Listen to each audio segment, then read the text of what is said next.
Before I tell you what I found in that cornfield, I want to say one thing clearly. If you farm in central Wisconsin, if you have ground that backs up against the Chequamegon or the Nicolet or any of the timber corridors that run through the central counties, pay attention to your track mud in October. Not the deer crossings and not the raccoon sign. The stride length. Measure the stride length. That is all I am going to say by way of warning, and the rest of this account will explain why. My family has farmed in Wood County since my grandfather bought the original 80 acres in 1947. My father added the South 40 in 1963, and I added the Creek Bottom parcel in 1988 when the Henriksen family sold out and moved to Arizona. 160 acres total, 110 of it in production corn and soybeans in rotation, the remaining 50 in the creek bottom timber and the draw that runs along the east fence line where the neighbor's woodlot begins. I ran a small cow-calf operation alongside the row crop until 6 years ago, when I sold the cattle and simplified down to straight grain farming. My wife passed in the spring of that same year. The two decisions were not unrelated. I needed less to manage, not more. The first year after the cattle were gone, the quiet of the place was something I had to learn to tolerate. 30 years of having animals on the property means there is always something that needs doing at dawn and dusk. Always a reason to be outside and moving. Without the cattle, the mornings went long and the evenings longer, and I found myself paying attention to the fields in a way I had not when the operation was bigger and the demands were constant. The tracks in the soft ground at the field edges, the deer pressure on the cornfield margins, the coyotes working the creek bottom after dark. When you are no longer managing a herd, you notice what is moving on your ground in a different way. That much I can say for certain. Central Wisconsin in late October is a specific kind of place. The corn is standing dry by then if the season has gone right, the stalks yellowed and rattling in the wind off the north, the fields waiting for the combine in that particular state of suspended readiness that anyone who has farmed grain knows. And that is hard to describe to anyone who has not. The days are shortening fast by the third week of October, and the timber along the creek goes bare quickly once the first hard frost comes through. The ground is usually firm enough to work by that point, but soft enough in the low spots and the field margins to take and hold a track for several days if the weather stays cool. That is relevant to what follows. On the morning of October 14th, I walked the east field margin before breakfast the way I do most mornings, checking deer pressure on the standing corn along the fence line, looking for any sign that the drainage along the east draw had shifted overnight. It is a habit from 40 years of farming the same ground, a kind of reading of the land that has no particular goal beyond maintaining familiarity with what the property is doing on any given day. I was not looking for anything unusual. I was not expecting to find anything unusual. The track line came in from the timber along the east draw, crossed the field margin, and continued southwest through the corn for as far as I could see before the rows closed off the sight line. The tracks themselves were in the soft ground of the margin, roughly 8 inches deep in the mud alongside the tile outlet, and I stopped and looked at them for a long time before I did anything else. The shape was not what stopped me first. The shape was a large bipedal footprint, 5 toes, the heel pronounced, the arch evident, the overall form within the range of a very large human foot at roughly 17 or 18 inches in length, which is outside the range of any human foot, but not so far outside that it produces immediate disbelief in a person who has spent decades measuring things in the field and knows that exceptional individuals exist at the extreme ends of every distribution. What stopped me was the stride length. I have a tape measure on my belt from March through November. It is a habit so ingrained that I feel incomplete going to the field without it. I measured the stride between the first 2 clear impressions, heel strike to heel strike, the same measurement I use for any track assessment. And the number was 81 inches.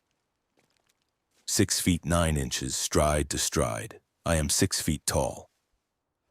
My walking stride runs approximately 30 to 32 inches. A long-legged man pushing 7 feet might produce a walking stride in the low 40s.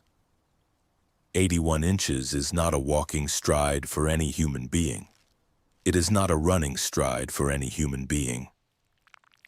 It is a casual walking stride for something considerably larger than any documented human being.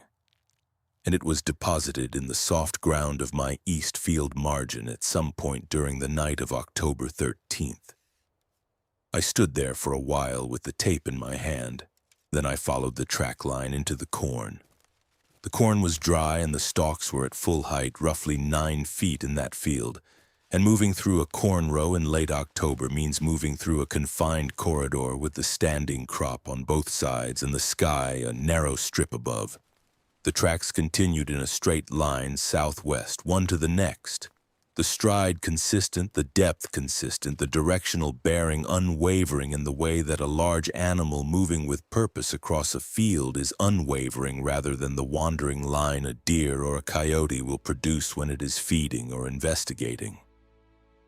Whatever had made these tracks was going somewhere. It was not browsing the field edge, it was transiting. I followed the line for approximately 200 yards before I turned back. The tracks continued beyond where I stopped, and I had no reason at that point to follow them further. I went back to the house and I wrote the measurements in the notebook I keep for field records. The same notebook where I log tile drainage observations and soil compaction readings and equipment maintenance dates. October 14th, East Field Margin Tile Outlet Area. Bipedal track, approximately 17 to 18 inches.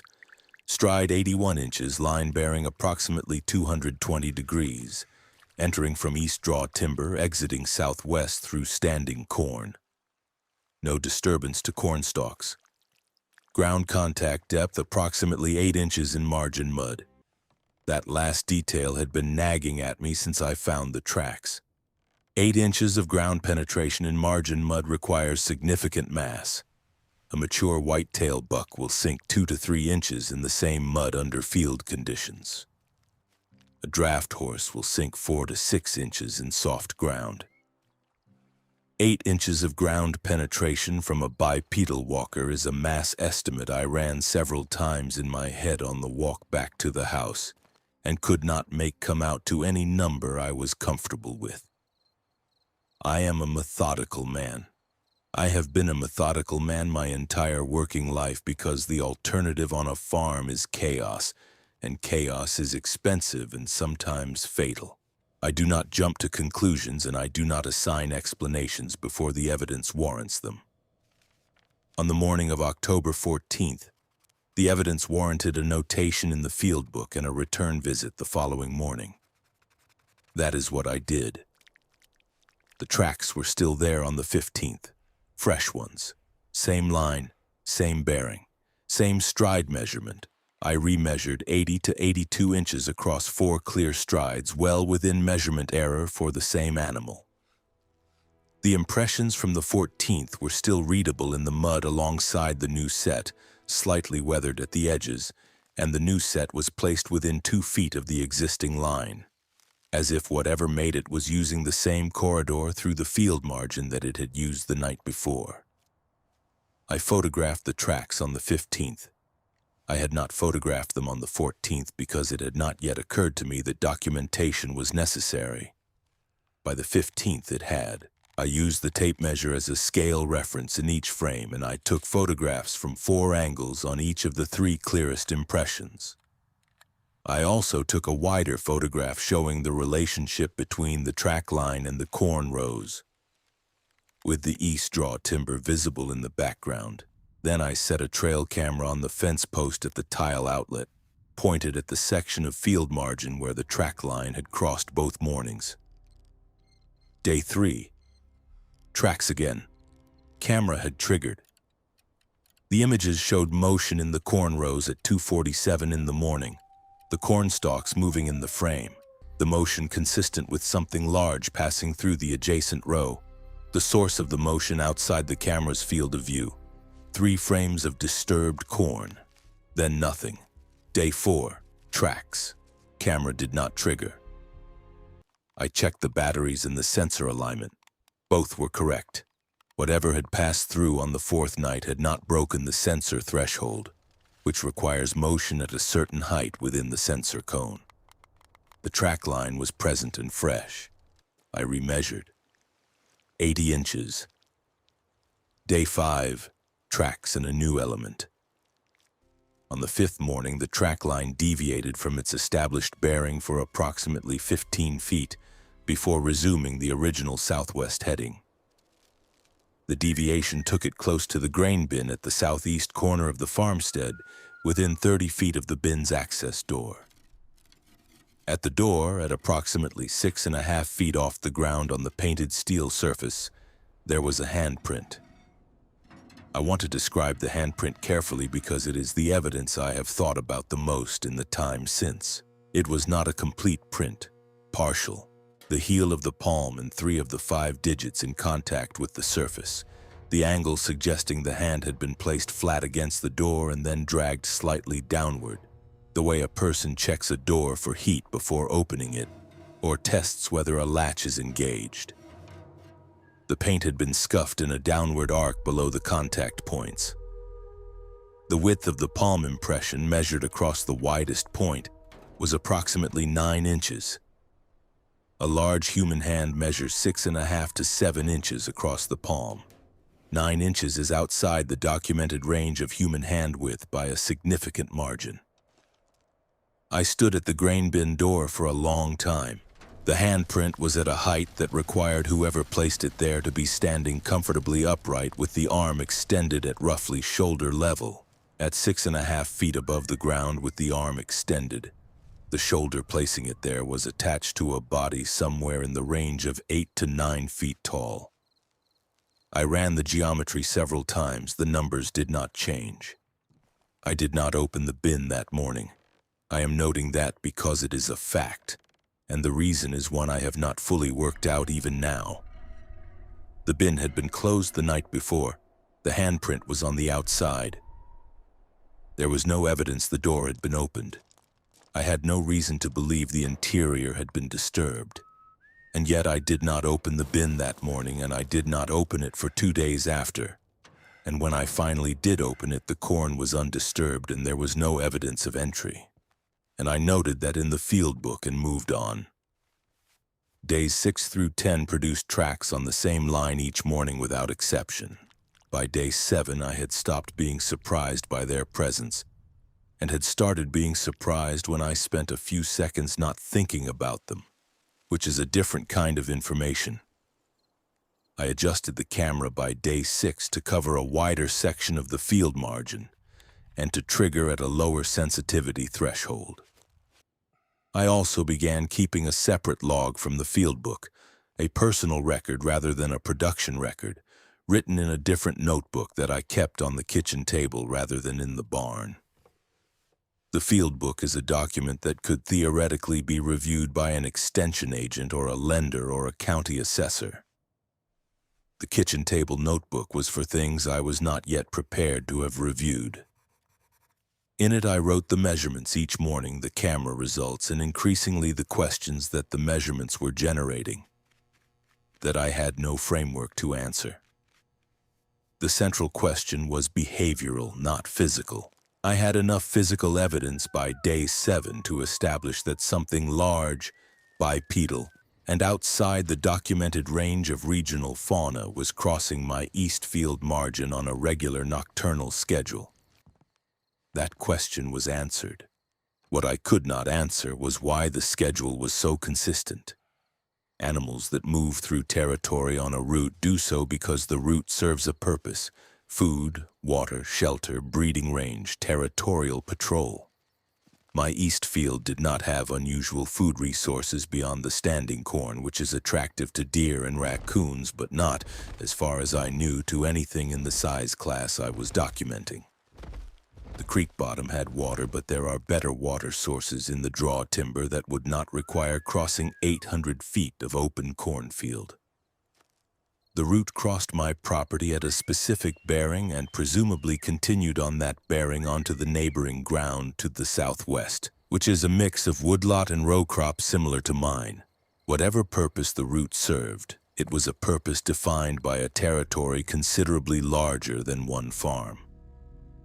On day 8, I got a frame at 3:19 in the morning that I have looked at more times than I can count.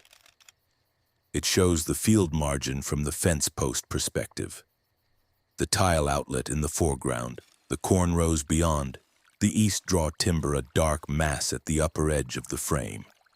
Moving through the frame at the far right edge, partially obscured by the standing corn, is a shape. It is in motion, moving left to right across the frame, and it is caught in the IR flash for approximately 1/5 of a second before it passes out of the frame. What is visible? A dark mass upright, the upper portion visible above the corn row tops, which in that field put the visible portion at 9 feet and above. The shoulders are wide. The arm is visible on the frame right side, swinging in the counter-rotation of bipedal locomotion. And the arm is long, disproportionately long relative to the visible torso in the way that is one of the consistent elements in accounts of this particular animal going back decades in this state.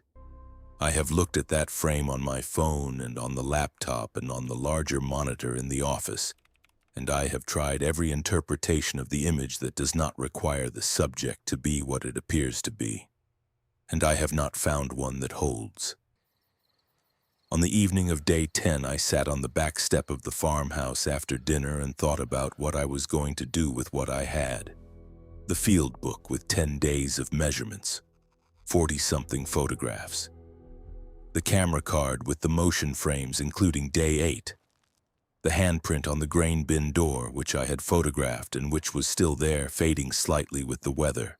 I thought about who I would call and what I would say and what the response would be.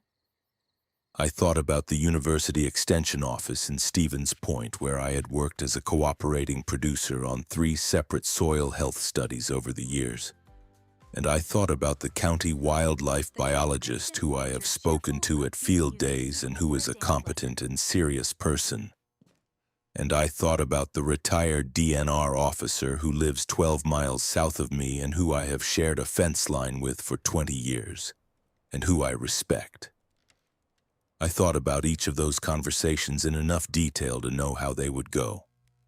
I have been a credentialed participant in agricultural science for 4 decades. I know what the institutional response to the evidence I had would be, and I know that it would not be proportionate to the evidence. And I know why it would not be proportionate, and the reason is not malice or incompetence. The reason is that institutions receive what their frameworks can process, and no framework currently in use by any institution I have a relationship with is designed to process what I had in the field book and on the camera card. I also thought about my neighbors, the Schroeder operation to the southwest, which was in the direction the track line was heading. Old Stan Schroeder, who has farmed that ground for as long as I have been farming mine, who I see at the elevator and at church, and who I have helped pull equipment out of the mud on 2 separate occasions. I thought about whether I owed him a conversation. I have not resolved that question even now. He has not mentioned anything to me which either means the track line does not cross his ground or means it crosses his ground, and he has reached the same decision about reporting that I reached on my back step on the evening of day 10. I decided that I was not going to make any of those calls, not because I doubted what I had, because I understood what the calls would produce, and it would not produce what the evidence warranted. Day 11. Tracks. Same line, same bearing. Day 12. I was in the field before first light. I want to be accurate about why. The harvest was close. The corn was ready, and I was looking at a 3 to 4 day window before the forecast turned wet, and I needed to walk the field and assess moisture content before I committed to a start time for the combine. That is the practical reason. The other reason, which I am also going to state plainly, is that 11 days of finding evidence of something on my ground had produced a particular state of attention that I do not have a precise name for. Not dread, not excitement, something more like the specific alertness that comes when you have been reading a set of facts for 11 consecutive days, and you understand that the facts are not going to resolve themselves through further reading, and that at some point the situation will resolve through direct experience whether you choose it or not. I was at the East Field margin at 6:10 in the morning, roughly 40 minutes before full light, with a headlamp and the field notebook. The corn was standing dry and still, no wind. The temperature was in the upper 20s and the ground was hard at the surface with a thin frost on the stalks. I had turned the headlamp off when I reached the margin because the eastern sky was giving enough gray light to see the tile outlet area. And I did not need artificial light, and I did not, I will admit, want to be seen from a distance with one. It was already there. The smell reached me before my eyes confirmed what my eyes were already telling me. Not a bad smell. I want to be precise about this because the accounts I have read since that morning sometimes describe an overpowering or nauseating odor, and that is not what I experienced. What I experienced was a dense animal smell with a specific quality of musk that I do not have a reference animal for. Present at a concentration that told me the source was not far away. And present in still air with no wind to carry it, which meant the source was upwind of me and close. I had the smell for perhaps 4 seconds before I looked up from the tile outlet and saw it at the timber edge. I am going to describe what I saw with the same precision I have applied to the track measurements and the camera frames, because precision is the only thing I have to offer, and imprecision would be a disservice to anyone listening to this account. I was standing at the tile outlet, oriented southwest, and at a distance I estimated 60 to 70 yards where the track line would have been entering from the east draw timber. There was a figure standing at the timber edge. Upright. Still. The light was low and the figure was at the boundary between the open field and the timber darkness, and what I could see was height, which I estimated against the corn rows and the timber canopy as somewhere between 8 and 9 feet. Width across the shoulders, which was disproportionate in the way the camera frame from day 8 had suggested. And the head, which was not the head of a human being and was not the head of a bear. The skull was conical toward the crown, wide across the cheekbones, the face forward set and flat in a way that is neither fully human nor fully ape, but occupies the territory between them that I had seen in documentation photographs going back to the Patterson-Gimlin material, and had always assumed was artifact or costume or deliberate distortion of scale. It was not any of those things at 60 yards in a frost-still Wisconsin cornfield at 6:10 in the morning. The face was oriented toward me. Whether it had been watching me approach the tile outlet or had noticed me when I turned my headlamp off, I do not know. What I know is that when I looked up, it was already looking in my direction, and the specific quality of attention I felt from 60 yards across a cornfield in the gray pre-dawn is not something I can describe with the same precision I applied to the stride measurements. It was looking at me the way something looks at a thing it has been watching for 11 days and has already fully assessed. I did not move. The animal did not move. The light was coming up slowly to the east, and with each passing minute I could see more clearly. And what I could see more clearly confirmed and did not complicate what I had already seen.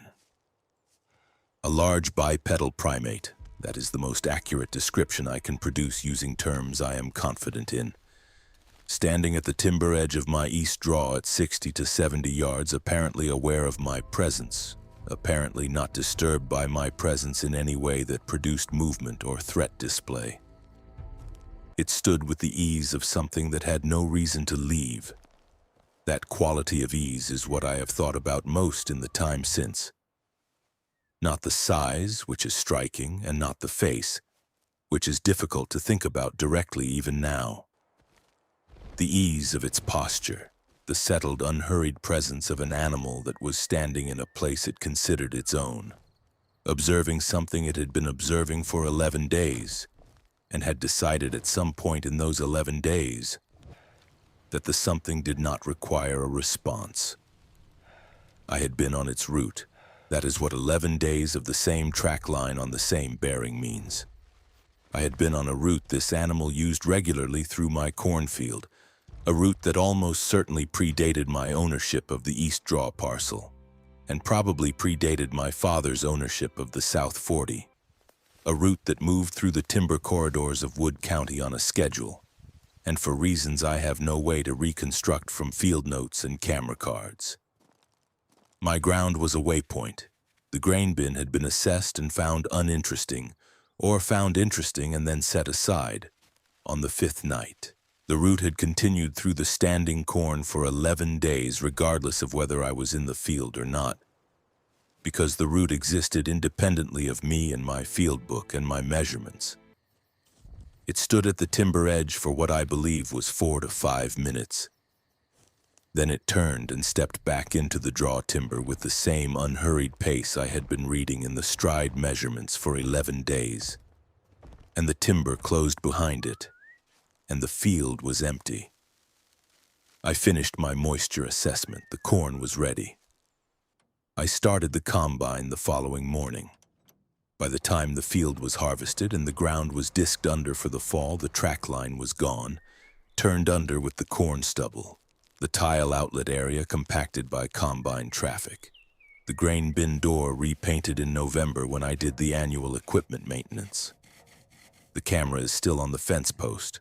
The field book is in the desk drawer with the soil health records and the drainage logs. The Day 8 camera frame is on the hard drive. I am a retired extension cooperator with 40 years of production agriculture in Wood County, Wisconsin. I have submitted soil samples and yield data and drainage performance figures to the university system for most of my working life. I have never submitted a field book entry about what I found in the east margin of my cornfield for 11 days in October, and I am not going to submit one now.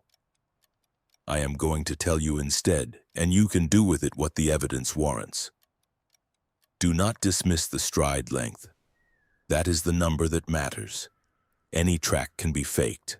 The stride cannot. Subscribe if this account meant something to you. I am not asking for anything else. If you farm in the upper Midwest, Wisconsin, Minnesota, Michigan, the river corridor counties in Iowa and Illinois, and you have found something in your field margins that did not fit your reference set, leave your county in the comments. I have a feeling the map this channel could build from those comments would be worth looking at.